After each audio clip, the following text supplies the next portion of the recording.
Vijay and the team, Jochen, who support us here really strongly and who really enable us to lift the campaign performance ultimately by employing great creative, right? Yeah, TTCCX. Tell us about that a little bit, because not a lot of people know what is TTCX. Yeah, so the goodness starts with TTCC for us, where we got a lot of TikTok Creative Challenge. TikTok Creative Challenge, exactly.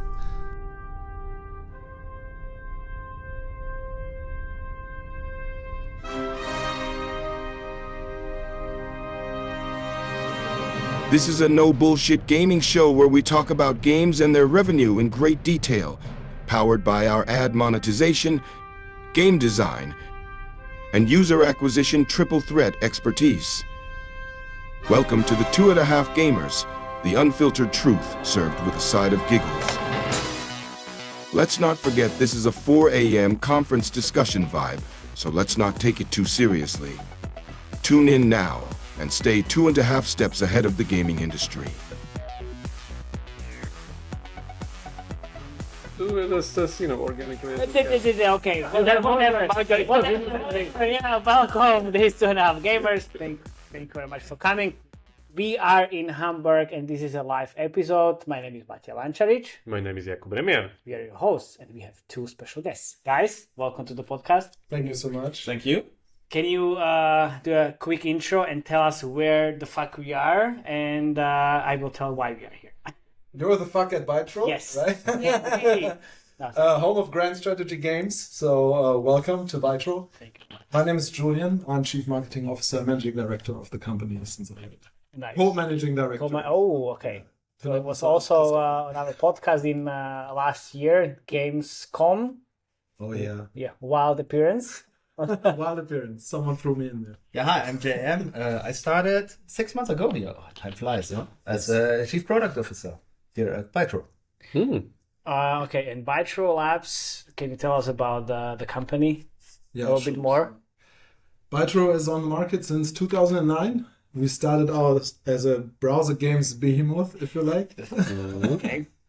Right, so the very early days of when things applied shape in the mobile, not mobile even, online sphere. And we've been focusing a lot on desktop web games and games that are PvP first and foremost. They play like in a tabletop kind of way. You play and move units around and play against other players over the course of weeks and months. Okay. That's how it Try started. to defeat them. Yeah, okay. So it's certainly a very special kind of genre. And it's also focused around quite a core audience. At the same time, we've been able to really expand in the last couple of years when going to mobile. Yeah. What's happening in Germany, like going browser first and then mobile afterwards? Because it's you, InnoGames, Travian Games as well, right? And who else? Like, That's a very good question. Yeah, I think few more maybe. Like very, very kind of a Good core audiences. Good games. Big point. Our sister, big point. I think, my personal opinion, Hamburg back in the days was what like Istanbul probably is these days. So it was like the epicenter of new game development. And innovation back then primarily happened on the desktop web side of things. That's probably one of the reasons that I see as a key to this question. I'm not sure if you have another one. Also, are you now, when thinking about new games, thinking about web first and then mobile, or the other way around? Cross-platform. Our games, it's important to notice our games have been cross-platform ever since. Yeah. Fun fact, when we moved to mobile, we actually meant to move to mobile web in 2017. Ooh. We tried to save some fees there. Okay. Moving to mobile web. And That's the big trend now. Exactly. Being a little bit your different kind of HTML5 game on that end. So the strategic counterpart to all the other HTML5 Originally, that didn't work out too well, I admit. How HTML5 and the games you have at the moment, like how could that work? yeah, quite some technical work on it since years. We have moved from Java to HTML5 in what I believe was before my time in 2014 or so. And back then it was And it still is kind of a promising technology, if you like. Yeah. So it enabled us to really port our desktop versions of the game easily to mobile and make them accessible in a native kind of wrapper that we use these days. But it wasn't even meant to be. It was a companion app in the first place planned. And then the success overran us in a way. Yeah. True. We built the whole thing on app more as a companion for the existing And user base. now it's the main We thing. thought it might make sense for them to play while they're absent from their PC.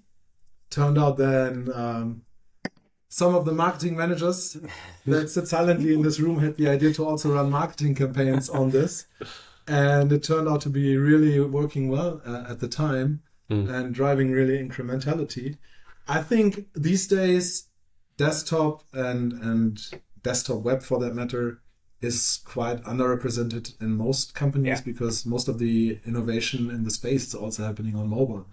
If you ask the Meta team, like, hey, give me like this and that feature, Oh, wait a second. please, for These for people web. still exist? Come on, like The- Meta team, I mean like Facebook team. I mean, HTML5 team? No, I was there, by the way, at the time. I was there. you Cambridge. remember, I was building games for HTML5 format for Facebook at that point, and I remember vividly when it was killed during Cambridge Analytica scandal, and suddenly the communication stopped. Now it's kind of going into like the Facebook people and the representatives that don't exist anymore. Yeah. They No, just but- disappeared. What I mean is on the ad side of things. Okay. Right? If you ask for innovations on PC, it's like we don't have any teams that work on PC. We're all mobile, right? And so it's really hard to scale a platform that is not really being innovated on the ad network side. And so this is, for me, one of the reasons that we are way stronger these days on mobile. Of course, also being a smaller company with around 90 people, we have to have a pivot in that sense. And so if we have to choose between the two, you always go mobile, of course. Okay. So we're talking about Bytro and what kind of games you have. You want to go for that? Yeah. So all our games are grand strategy in a way. It's a combination of 4X. We do, yeah. You have seen We're gonna be a little bit deeper in this topic. Yeah, please continue. but combined with Battle Royale in a way. Because 50 to 500 people go in and only one comes out as a winner, more or less. And that makes things interesting because players have stake into the game. They can really lose something, which is quite something fresh in the totally streamed gameline world we are having at mobile at the moment. Yeah. A lot of what JM says also coming from the sandbox character of the game. So you play in rounds, and every round you play, you can play another country, and you can kind of design the flow of the game really how you would like it to be, as long as your position allows it for you. Yeah. Rounds being like completely new games, because when I open the game, like this is your game to do that, but I can join like a different kind of a server. Which is even in parallel. exactly. We will play two at once. Or 10. We have people who play of course. poker, There's like poker, like poker players, and depending on what's happening, it's always a new situation you're coming in. Is there only bots around me, like bot players, or are people really like heavy pay users already mastered the game? Then the situation is totally different in the beginning. Do we rally up, or do we fight against each other? It's a sandbox. Let me maybe add a little bit on Matej's shoulders. So hopefully when I'm speaking, you see the gameplay in the post-production. But I was playing the game a little bit, and it feels very, very unique. I'm talking specifically about the Supremacy 1914. But if I understand... I wanted to get to like... You have not only one game, but there's the Call games. Frontlines game, and then one more, which is like one is World War One, World War Two, and a little bit of more of like a World War Three. World War Three, but it's still kind of with the theme of like World War Two, World War One setting. Is it? It's kind of like steampunk. So- It feels steampunkish to So me. there's Iron Order that you talked Yeah, about. the Iron Order. And we also co-publish, or we publish Conflict of Nations for the sister company, the World War Three. Okay. which is from those titles the biggest one in terms of revenue. So genre expertise is definitely there. That's very important. Yeah, genre expertise, Really. engine expertise. Yeah, we have exactly. a proprietary engine that we built on. Few questions that immediately comes out top of my head.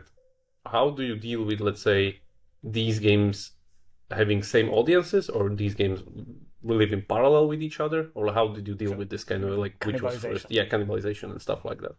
So we have found in recent research that players really play multiple game rounds, as we just discussed in the beginning, right? And this is also true across games. So every game kind of enriches the universe of the it's almost like match-free games, right? Yeah, match-free games are. But in this case, like no, because the concept here is super unique in a way, as you said. Like it's like 500 players. 500 players in like standard 4X. There's like one guild. It's like on the server, like it's normal. But here it's like, as you said, the battle royale component to it. It's like that's the server. Map, pick your country and go. Yeah, exactly, because what would you say your typical kind of this server map lifetime until you actually win? Like in usual sense, like what, like 2 months, 3 months? This depends. We have speed maps where it's just depends on the settings. If you really run some action now, you can have a speed map running for a weekend or something, which is quite intense. So no sleep and stuff like this. But also this usual speed, it's around 2, 3, 4 weeks, depends on the speed level. Because normal 4Xs, if I understand, they live for what, like half a year or something until they combine with other shards and kingdoms. Like let's take whatever, like Last War or these ones. Because that's the thing, like. Immediately to me, when I was playing it, it screams like, oh, this is a 4X because there's like itemized time. This is like the first thing that you see, like time is itemized. Okay, this sounds like 4X. Then there was the itemized resources, like in your inventory. Okay, this is more and more 4X. Marching speed. Okay, there's a map, players, 4X. But I don't think I got to the point where I've seen the hospital mechanic. The hospital, But I guess it's there somewhere. On that. Yeah. We saw a lot of iteration there, but the one thing I was kind of surprised, I didn't see boosters for increased marching speed or something. Maybe I didn't just saw it because I saw production boosters, units kind of recruitment or, creating units booster, but not production because like immediately I attacked some guy in North Dakota, whatever, see with 1.5 hours. This was the first timer the game threw at me. So I think your game is a little bit more laid back, therefore it's the strategy component is much more kind of taken into your face rather than just you sending immediately 20 battles immediately like you would have started 4X. Exactly. Yeah, exactly. And we also approach it a little bit different between the games. They're not just pure reskins. They work on the background a little bit different. Some of our games are a little bit more hardcore when you start it. So the macro is more hardcore. Macro and micro. What's that, Matej? Yeah. So they feel quite different on the long run. For example, Call of War, you have terrain, which is super important for your battles. Yeah, that's like a gameplay dynamic. Supremacy doesn't have that. So the macro is very important, especially the battles, with the composition you have. And in Supremacy, for example, the macro is huge. Yeah, so it's even punishing. If you invade too many countries at once, even if you win, it's punish you because the economy will be dragged down. So there are different approaches to the gameplay here. Yeah, because the UI itself, at least on the mobile, I guess on desktop PC, it looks a little bit different, and it's kind of, it tells you like, somehow we jammed it all there, but it looks a little bit like idler if you go through UI, that you have like a lot of rows, a lot of stuff you do that there, but which is great because again it brings the strategic element like for mobile kind of, let's say, mobile first game, it would be it is seen in the app that this was not done for mobile, it was coming into the mobile. Yeah, but that's great. Like I think it's very unique. I never saw something. The thing is, like, the question is like, where this did come from? Like, how did you come up with this idea? Yeah, that's the original Matej I stole from him. I was like, I heard it was coming from board gaming, yeah? Right. So it wasn't my time, so I cannot tell you originally where it was from. You're looking at me. you should have the wisdom of the ancient. You should. We need to ask Christopher probably where the original idea came from, or some of the game design crew. But apparently there are board games out there that are very similar. Yeah, it has a lot of elements on a board game. I risk to say that. And then they iterated on that formula for 15 years now. Yeah. So really, and to get it more and more perfected, so that the end game. And it's pretty nice to play and pretty encouraging when you win. I don't think so. You even have like a direct competitor or follow-up coming after you. You don't. Not really. No, we are quite in a niche more. Each of yours like kings have their own castle. Yeah. Up to this point, yes. Up to this point, yes, and it's kind of a curse a little bit. But that's what I would like. Is it capped? Because like it's most probably not so many people can play. It is capped from an angle, or from various angles that we are aware of. So one is what are the angles? the current engine certainly is not top notch when it comes to terms like fidelity. Okay. And we're working on that. We're actually these days transitioning the games to Unity, and Supremacy being the first one that we will have live going next year on the Unity engine. We pay tribute to that. We also have limitations when it comes to the accessibility of the games, where it's quite difficult at this point to get into the games for the average player, especially the guys that sign up from TikTok that have seen. Can we stay a little bit there, because I think Sure. There's this kind of do 20. Something written on your head. Yeah. On the bottom left, you will see now. Matej will put there in post-production. Thank you very much. Jesus, why should I? There's a lot.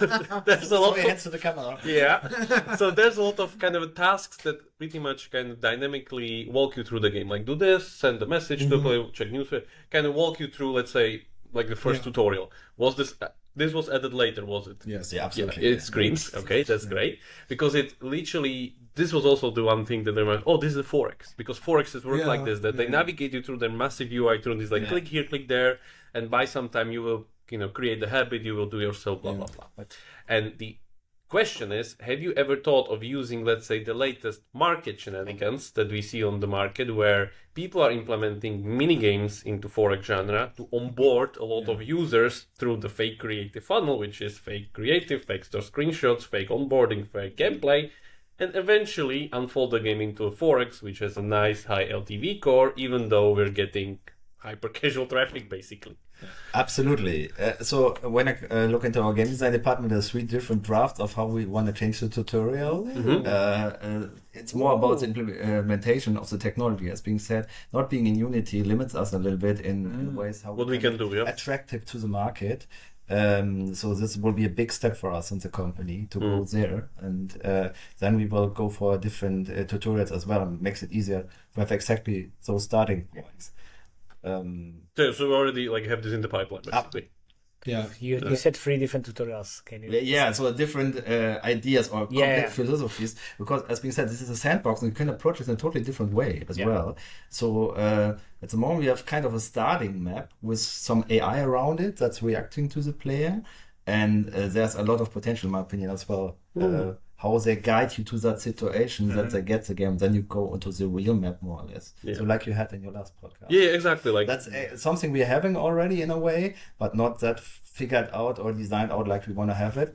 And when we build that bridge in front of it, like with a mini game or something on top, it would be awesome. But for this, we need a new technology. Okay, because I think because of what we saw basically, where an 8-year-old game was able to dish out multiples of its revenue, literally scaling to $500,000 a day, because of these onboarding adjustments. They literally these guys, they literally the total battle for episode that we're talking about for everybody listening, where they simulate the 4X experience between the town and then pretty much release the players into the wild. Now you do this same thing, not in a safe space environment, but in a town, which I could imagine would also greatly work for your model. Yeah, exactly. In a way, we're doing it a little bit like when you're coming into a new map, there are already NPC factions around you that are designed in a way to guide you a little bit, and that won't just roll over you. But we still want to do that even better, that they're guiding you more to what's important in the game. But that's not too easy, because you can do so much, and every game can be so different. Some games are totally only about diplomacy,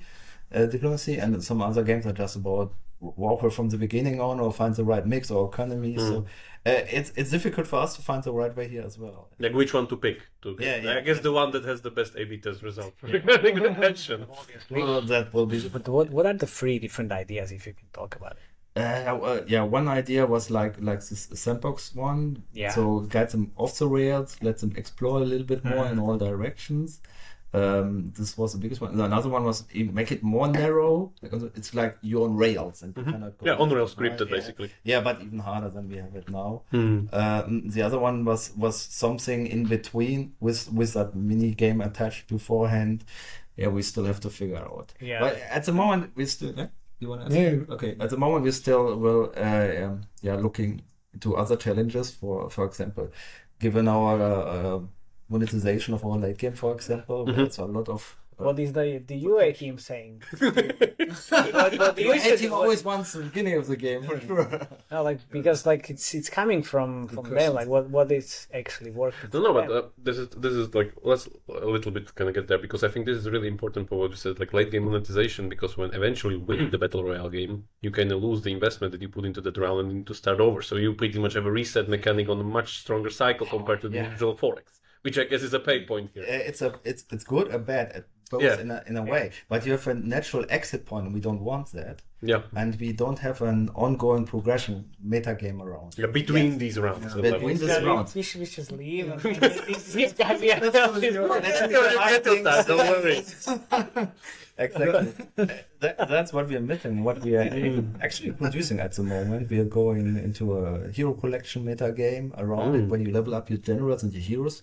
And the resources or whatever the investment transfers between the games. Basically. Exactly. You deploy them in the game. They are bound to some tech tree in the game. So at day 5, you can have a day 5 general, for example, and they're leveling up and getting new skills, and you bring them from game to game, and your crew is getting better.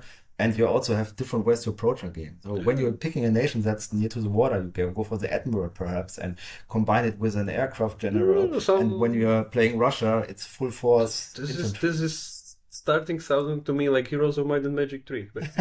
You choose a nation, you play a map, and you transfer only the hero level to the next map, exactly. and there you go. It's inspired by that direction. That's a great game. And this is something our teams are working full-fledged at the moment on, because we see a lot of potential. How does that translate to UA? How does that translate? Yeah, what this guy wants to know for you is like which mini game do you want to use, or how kind of the interactive component, because the guess is basically that these two guys will tell you which mini game to pick because their creatives will tell you. That's probably how this situation is going to end up. So that's a very complex question. Of course it is. Of course it is. The analytical component that will also enable us to leverage what happens late in the game to leverage it on what happens early in the game. But that being said, the beauty of being part of a bigger group in Stillfront is also that together with other studios, we can explore these kind of ways of new onboarding methodologies. And with Dorado, we have way more data. We have more data. Yeah, that's good. Also, we're together with Dorado Games, who co-develop Conflict of Nations. We have set up a pipeline to test also mini-game tutorials. We have the gates mechanic. That's what we wanted to hear. Yeah. I didn't. Because everybody has the gates. Yeah, but what else? What else? Wait a second. There are no gates and gates. If you compare, let's say, the last 4 gates and total battle gates, those are completely different minigame gameplays. Yeah. Even though on the surface it looks the same. Fair. No. Fair. No 2 gates. Yeah, no 2 gates are the same. And we have screened everything that's on the market right now. Plus, what we have seen on our ads works well. Like random country selection, like beer pong-like mechanics for country selection. That works really well click-wise and gamifying this aspect more in mini-games. But this is just in the concept phase. And this is still to be developed right now. Perhaps you shouldn't follow every success video. Tell them about the feats. I mean, this is one of the more recent iterations, but we'll come to the UA part. There's no UA part and then game design part. It's the same part, basically. It's the same part. So you can talk about it. Yeah. Tell about it. Come on. Yeah. I mean, this is that's an evolution. This is already the best thing I heard. He was already smiling, laughing. It's supposed to start with the ethics that we have at Bytro, is like iterating fast. It's going to be playing in the background right now. That's awesome. And just trying out stuff and see what sticks, and that's how we've been able to really be creative on the marketing side forever. Like in early 2021, when on TikTok we were one of the first advertisers for some time, top 3 advertiser from the DACH region. There you go. With our kinds of games. Yeah. It's very bold. That's very bold. That's amazing. We did this with a typical lo-fi creative, right? So like thinking, hey, what works on TikTok? Why shouldn't we just capture gameplay and comment it a little bit? Turned out that people found it really interesting how we commented on country shapes, like how Chile is so narrow. Was it narrow or slim? What was it? Only one province wide. White, yeah. And yeah, exactly. And it turned out, I mean, Chile is quite a meme. I didn't know that as of recently, basically, the Chilean Empire and whatnot is on there. And the same is true for actually Norway. Norway feel spoken to. Yeah. And so during these days in TikTok, we were shipping like 10K installs for 50 cents each. And we really had to load balance when in Norway the schools closed and the kids were starting to play Supremacy. Okay. Yeah, quite a remarkable thing. So we were iterating on that end and then went further, jumping specifically with Conflict of Nations, World War III, on the domestic politics situation in the US. We had like a huge Idaho clip that was going bananas on TikTok. And the most recent thing that worked really well was to introduce like a casual setup situation where you play together with your girlfriend and she's screwing you, and she was always having her feet like in the as a hook, basically, like Nice. feet as hook. It's called the feed cohort here. The feet cohort retained a little bit worse, but not so bad after all. Especially if you consider that on average the players really, not on average, but players stick with us for years. We have we have cohorts from 10 years ago that still monetize these days. Yeah, I think you're very good at like being able to fulfill like the niche fantasy. Like not many games that I've seen that, like, as I said, I've never seen something like that. But you know, we are facing a specific kind of innovator's dilemma at the same time. Yeah. Like, we want to go broader. We realize that on this market you need to go bigger, go broader. Yeah. At some point you will need to go home. Yeah, like every That's Forex, what we're not planning for. what they're doing, like basically, put as much casual onboarding as you can slam in there. Yes. So you gotta marry innovation with what makes you truly standing out, and that's the tricky part. Yeah. It's custom players, yeah. So this niche is good for us. It protects us from being ruled by the big players. Yeah, but it's more of a little bit of a prison itself. As well, we just have to do the right things. Yeah. Sounds easy. We'll see. Yeah. Nothing is easy. How you kind of... By the way, one thing, because Felix is not here, but Yeah. there are ads in the game. Which We is never rewarded Ads Tower. we, Felix, Yeah. come here. Come to Germany.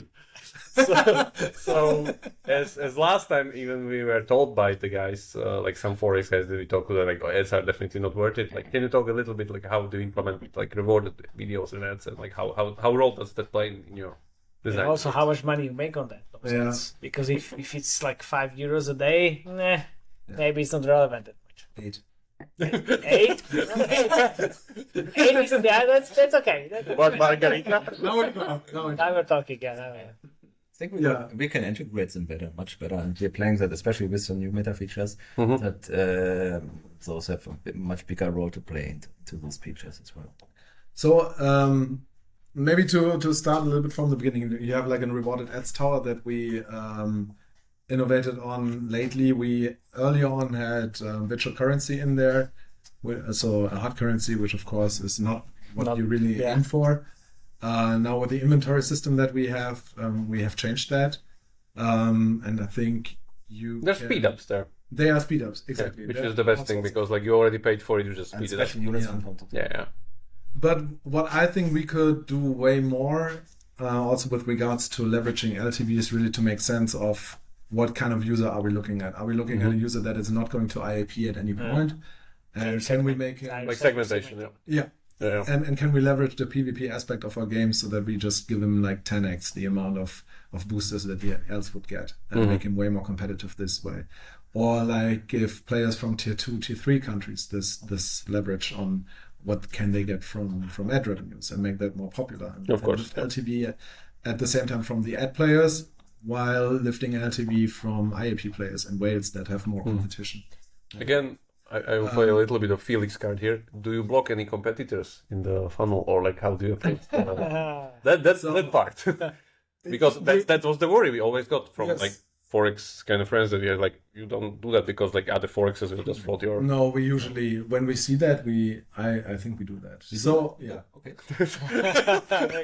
So... You're blocking. Yes, you're reporting to you, so we need to cut this off. I don't know. I'm still... product. No, we usually cut that out. Yeah. Cut it out. Sure. Yeah. Okay. I guess there are not that many, but still, like if I would be like a Forex manager, I would go for other Forex. Exactly. If you're worth €20 exactly, CPI, then you don't want to give that. That's what match-free companies do immediately. Immediately. So everybody's like, oh my god, like this player is like a high LTV. No, it's like you're not leaving. You're not leaving. Hands off the cookie jar. Exactly. But of course, it's like a whack-a-mole game, right? Because you got to be optimizing this basically 3 times a day. Yeah, but if you block the best source of traffic, then of course you shoot down your eCPM. So it's, as you said, optimization. So true. But then what's the best source of traffic then for the UA part of equation? Very smooth. Sneaking in. Very smooth. There we go. Very smooth. They are also great. Also. No, but I saw in Sensor Tower like Facebook, TikTok. Yeah. But that's basically, and maybe Google. Google on the Android side, very strong. No surprises there. Yeah. Facebook, very strong.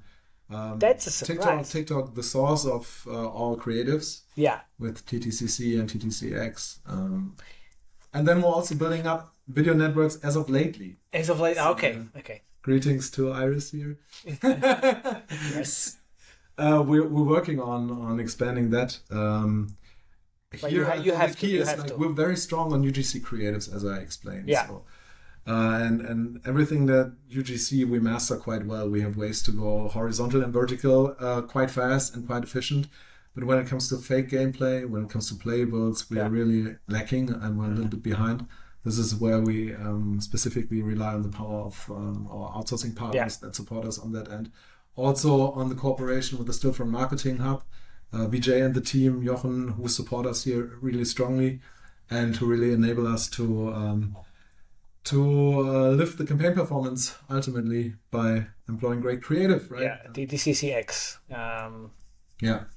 Tell us about that a little bit, because not a lot of people know what is TTCX. Yeah, so the goodness starts with TTCC for us, where we got a lot of TikTok Creative Challenge, exactly, from TikTok that we are obligated to test and that we can then basically identify by performance what really works, scale on that, use variations of that.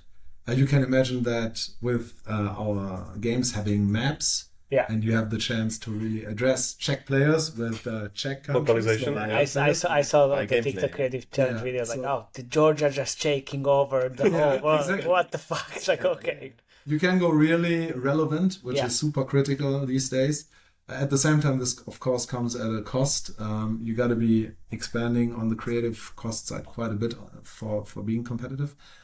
And when you have like a well-working creative, we try to get as many variations out as possible. And this is also where with TTCX, like the marketplace on TikTok is coming in handy, where we have externals that support us against charge. Are you using the TTCC or TTCX videos outside of TikTok? Of course not. Of course not. But we know then what works. Okay. And this smarts creativity on our end. Yes. And I do the same. I do the same things. I do the same. Water's flowing down the Elbe here, and then it's just like, it's unfortunately or fortunately you can't use it outside of TikTok, but you have the tools to make it again like the same. And does it work also that good outside? Well, you were in the Cyprus and I had it on a presentation, so it works exactly the same way. You have because the TikTok creators, they use your own assets, right? So you have them. You have those assets. You just need to see like what exactly what was the concept. Yeah. If it's a person, if it's a man or female, it's like what kind of like text they use. Your AI captions. Guy. Yeah, my AI, exactly. My AI guy steps in, and then there you go. Like, but like it really works. It really works. Yeah. The other way, it doesn't work that well. No, kind of. No, not really. And do you have much? Sorry to burst in, but do you have much kind of like fake stuff in the creative concepts, or is it mostly like you said, like directly taken from the game, rather more localized? It's really strictly around the sandbox concept, where really like we explore the various angles that players can take and kind of bringing them into a day-to-day kind of setup that works really well. So fake gameplay wise, we as of lately have transferred the very first concept that has been working really tremendously into a little bit more modern form and shape, but this is not really fake gameplay, so this is pretty much underdeveloped as of yet. Okay. Yeah, because my listening to this guy for the last 3 years, it's always kind of like all in or all nothing with this kind of whole like fake gameplay, creative, store screenshots, icon, onboarding gameplay, everything. It's a huge the moment you can jump on this train, you need to like ride it to the end. But now you have the luxury of custom product pages on Facebook on iOS, or custom store listing on Google, so you can based on the traffic source. You can play around with it. Yes. Yeah. Needless to say, we're trying to use it as much as possible also. But this is also more adding increments, right? It's not really it's not game changer. It's exactly. like an overhead cost that you need to be able to account for. Yeah, that's what we also heard, by the way. That like fake whatever you see there, like it's not like silver bullet, like you'll scale to millions immediately. It's more of like it's part of a onward push towards like small changes around the whole funnel, and then it clicks and there you go. Yeah. And as you said, I am not sure that it's really easy to get off of that dope again, right? If you want to change the game, if you decide like, hey, we try another kind of mini game or so, I'm not sure what the algorithms on the platforms will tell you when this fails, and then you end up with holding the bag basically at the end of the day. Yeah, right. So, but the upsides are quite clear here, and they are. Yeah. Also, like the guys from Scorpio said, we saw what Evony did. They implemented the pull to pin. What they were decreasing the revenues and everything, they implemented pull to pin and start increasing again. Okay, I guess there is something in it. Yeah, true. Also, it's a lot about prioritization, as JM said. We have quite many projects going on at the same time, and while marketability is getting more focus right now, and upper funnel optimization is getting more focus, we also try to work on the other side of the LTV curve and optimize the late game. Yeah. So we somehow also need to place our bets a little bit. There's so much potential. Yeah, definitely. Systems and vectors. So you need more vectors to help, Exactly. You need to be very smart in how you do things here, and try to really learn fast and trying to get a feeling of what works, what sticks, and then go into it. You don't have the benefit of a huge scope where you can have a team that's just working on onboarding mini games. That's just not cutting it. But that's also the beauty of having a smaller, more agile studio, that you can, on a day-to-day basis, see changes and work on changes. But the thing is, like, the mini games are going to work on mobile. What about web? Yeah, as I said, web is like 5% to 10% of so it's not spend. that. So it's UA spend. UA spend, but not revenue. Revenue is not that small, but it's also.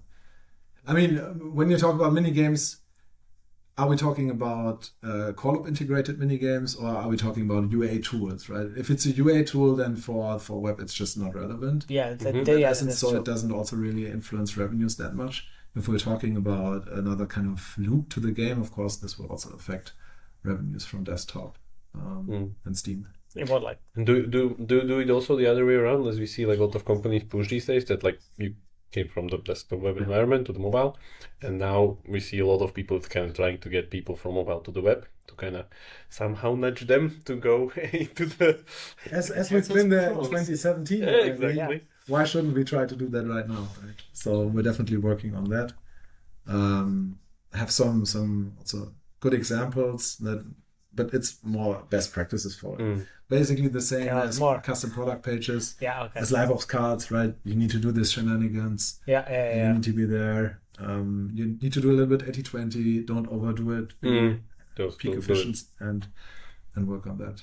Yeah, because we've seen like a lot of very interesting things, like for instance, AFK journey, when we talk like literally sending you WhatsApp messages, like go check this, blah blah blah. Yeah. So WhatsApp is definitely one thing that we're looking at a lot right now. Nice. Pretty interesting. Web to app is one thing that we look at a lot. Okay. CPE is one thing. What's that? Cost per engagement campaigns. And CTV we just tested, but it's on hold. Yeah, okay. Right now. No wonder. Because do I get it right that people that are, let's say, core players, that as you said, like 10 rounds at once, like when they go on whatever holiday road, weekend trip, they bring their mobile app as some kind of extension and play there. But they still mainly play on their PCs. That was the original idea. Mm-hmm. Right now, for many, it's also the weapon of choice to play on mobile, and they only know mobile. But then if you play both versions of the game, they are vastly different. The gameplay on mobile is just so different from the gameplay on PC. It's really like when you have a big map, you have way better control of everything. That's where we still need to showing the way where we need to improve on mobile and make it more accessible. Also, the audience is a little bit different. So on web, the audience is much older.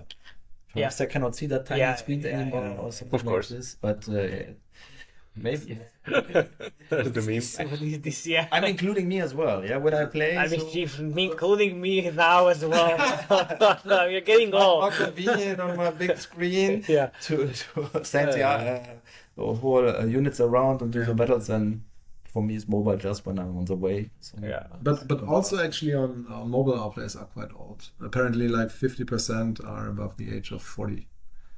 So I mean, like the theme and like.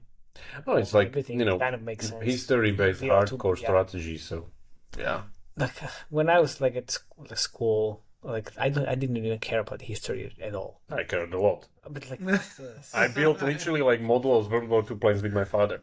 So but that's also the thing. But that's not normal. It's not normal. It's not normal. But that's interesting as well with the setting. Yeah. So a lot of our players especially don't perceive it as a World War I game or something like this. They don't care about the setting. It's just kind of like a PvP game. Yeah, it's a war game somewhat, but they don't care if it's World War I or World War II or something. They don't even know. Try to reskin to the something average else. TikTok audience is like 1914. Yeah. What is that? yeah, but then like the creative kind of spoke to them. Yeah, exactly. Right, and that's it's interesting to explore these different facets of why players are playing actually the game, and it's so vital these days to also really understand like what's the motivation. First of all, clicking on the ad, and then converting into a pay user even. But I would kind of assume the TikTok players wouldn't be that high LTV because of the young segment. I mean, you know that the TikTok audiences are not that young. I know, not anymore. Right? Yes. So I think that is kind of semi-true, probably. I mean, it has always been more competitive on the CPI side. For sure. That's true. But as of late, I think also quality-wise picked up quite a bit. TikTok is one of the best channels for me at the moment. So. But it should just get better now if people get older. Yeah, of course. That's easy. That's also what we come. Time plays for you. Time plays for us. Exactly. Very much. Very true. But then, why not running more UA on web? You said it's quite small. It's just tricky. The price situation on the web is not that attractive. Native advertising platforms are the only source but they're more like the only source we really use next to Facebook also a little bit. Google, YouTube?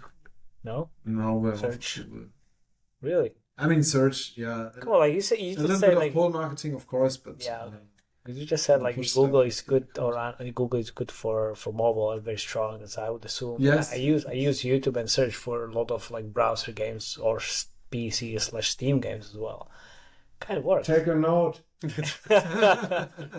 Yeah. No, I mean, the YouTube traffic on average has always been a little bit underperformed. It's tricky because of all the tracking and analytics kind of shenanigans. And as soon as you can figure that out and just again feed the algorithm. Whatever that means. No, like if you can send like that events to Google, YouTube, and like the all ads, like it kind of works. Okay.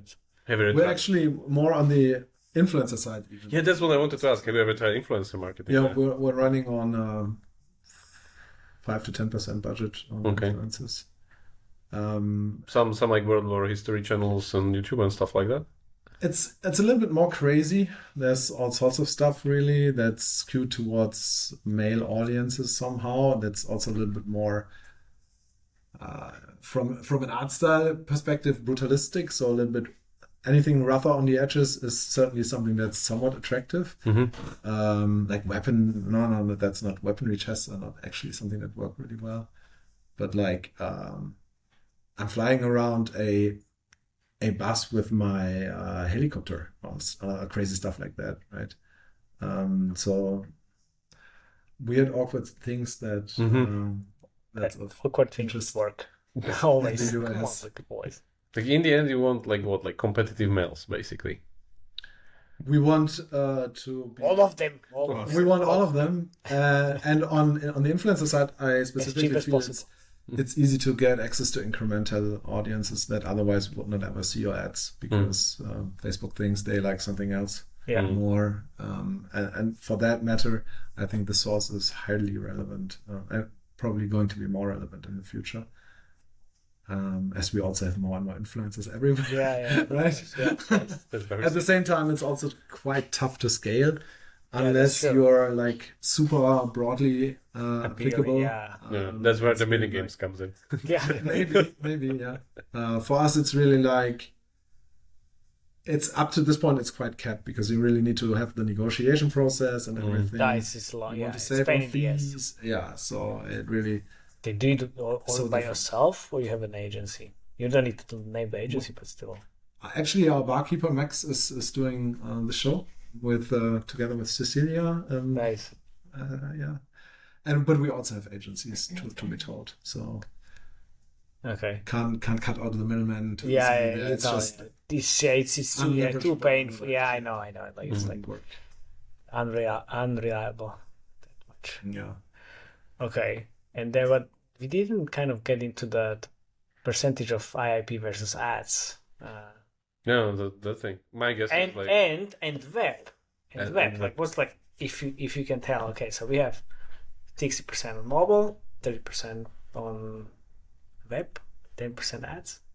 That's 100. 10%. You're asking for the sadness multiplier in other words? Maybe. I think like 15% ads I'm already overshooting. Yeah, I said 10%. Yeah. 10%. Close. Okay. Yeah. Like you don't want even that much revenue in this kind of a game. You rather have much more stable IP revenue, as we're talking with the metagame thing, because IP revenue is just much more stable because people are invested, which means they don't leave that path rather than add stuff. So that's why everybody's doing hybrid because it is. But still trying to paint a picture like how much money they make. If it helps frying the fishes, then why not have more giveaways for the ad crowd? The still 10% uplift is kind of nice always. Yeah. Why not? But I would take that. The game has a robust economy even currently. To begin with, as I said, the only kind of issue is that at some point the kind of game round ends where it leaves.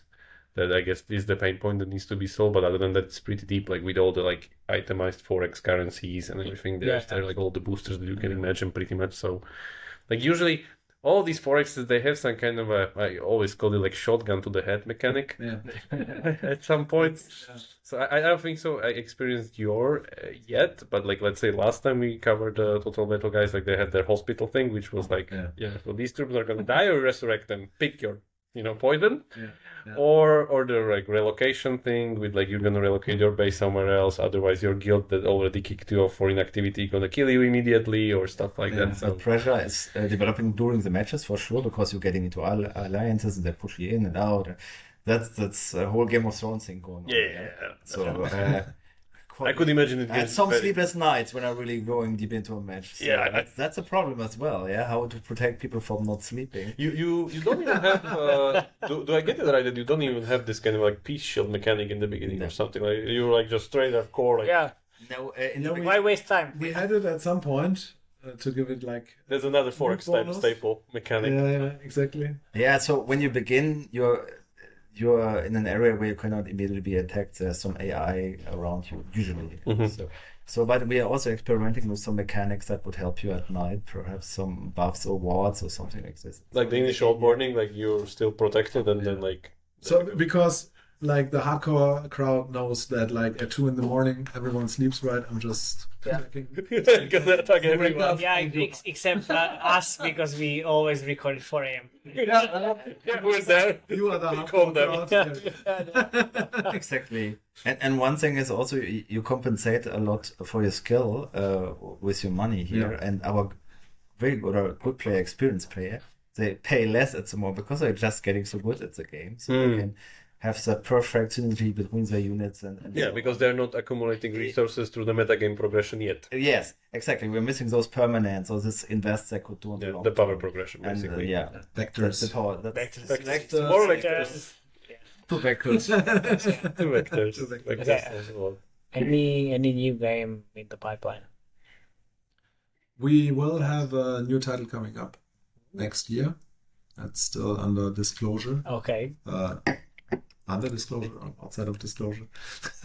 Whatever. My guess It's coming is up. strategy one. Yeah. It's a strategy Yeah, one. So it's gonna be That's that good. far. That's far. Double down your expertise. It will be quite similar. But to also, something. what's the difference then?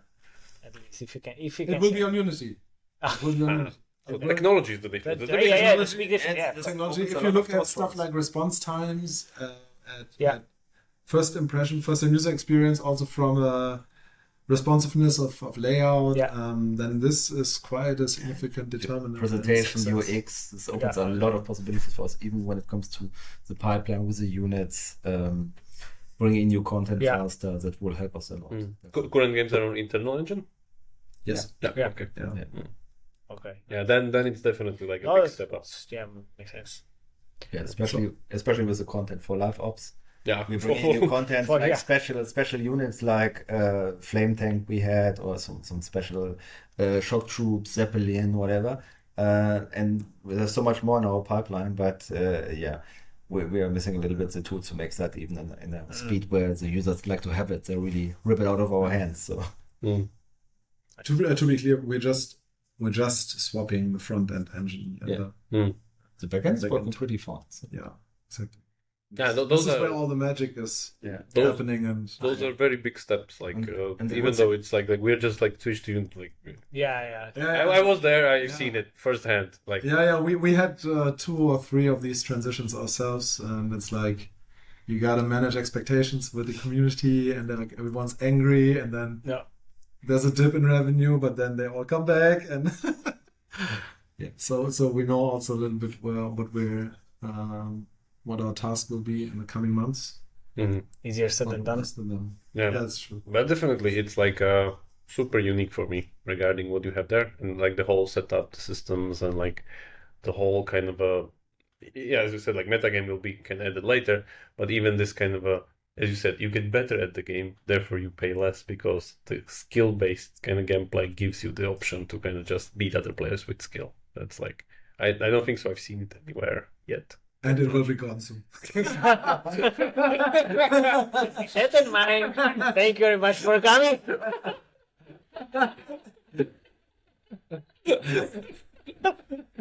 Oh, okay. We find clever ways to keep the core of our games. Anything you wanna share with our listeners? If you're hiring, not hiring, you wanna Where they can find you. Yeah, where can they find you? We're hiring a head of monetization and game design. Which is not gonna be Jakub. Which is not gonna be Jakub. Apply now. Like Hamburg.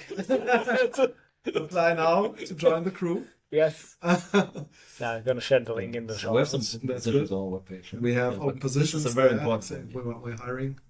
Nice. That's it? Okay. Yeah. Thank you very much for Yeah. hosting us here. Yeah, thank you for sharing all of insights. That was very fruitful. Exactly. And for you, please, subscribe, share the podcast, and thank you very much for coming. Cheers. Bye-bye. Moment.